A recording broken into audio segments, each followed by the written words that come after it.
तेजपात एड गरेँ है। त्यसपछि हामीले यसमा एड गर्छौँ मेथी।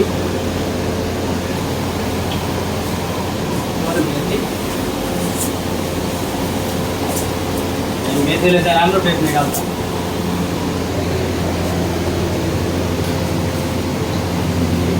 त्यसपछि मैले यसमा चाहिँ तपाईँको सोया खोर्सानी एड गरेँ है। पकाउने एकदम सजिलो तरिका, तपाईँ घरमा पनि बनाएर खान सक्नुहुन्छ है। त्यसपछि मैले प्याज एड गरेँ।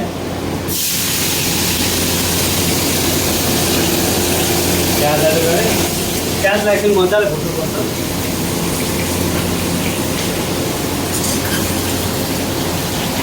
मजाले चलाउनु पर्छ।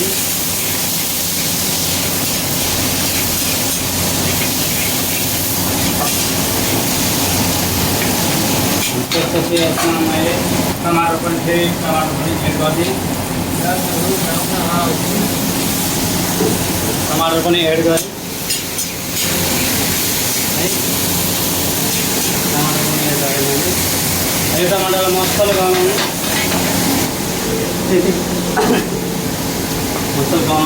थोरै यसमा नुन तपाईँ कति घुम्यो त्यो अनुसारले एड गर्नु होला। नुन पनि मसला चाहिँ धेरै हो, त्यही भएर मैले 3 चम्चा हालेँ। जिरा धनियाँको धुलो है, जिरा धनियाँको धुलो मैले धेरै हो, लगभग मैले 3 चम्चा हालेँ है। थोरै बेसार 1 चम्चा बेसार हाल्नु। मेरो मजाले चलाउनु है, एकदम सिम्पल।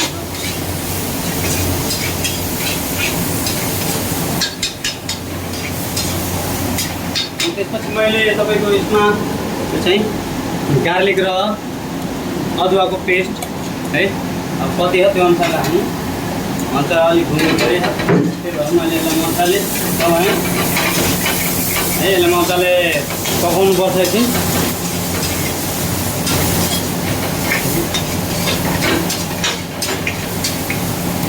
तपाईँको सबै गलिसकेर त्यसपछि तपाईँले यसमा घुमी एड गर्न सक्नुहुन्छ।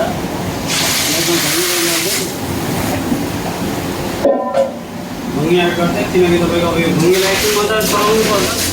अहिले यता आएर कता हेर्नु एकदम मजाले चलाउनु, कलर र साइनिङ पर्छ। यसलाई लोकल स्टाइलमा बनाइराख्नु घुमी। यसलाई बिस्तारै मजाले चलाउनु। अनि एकछिन यसलाई सबै भइसक्यो। अब एकछिन यसमा लोकल मसला थोरै एड गर्नुपर्छ। बन्द।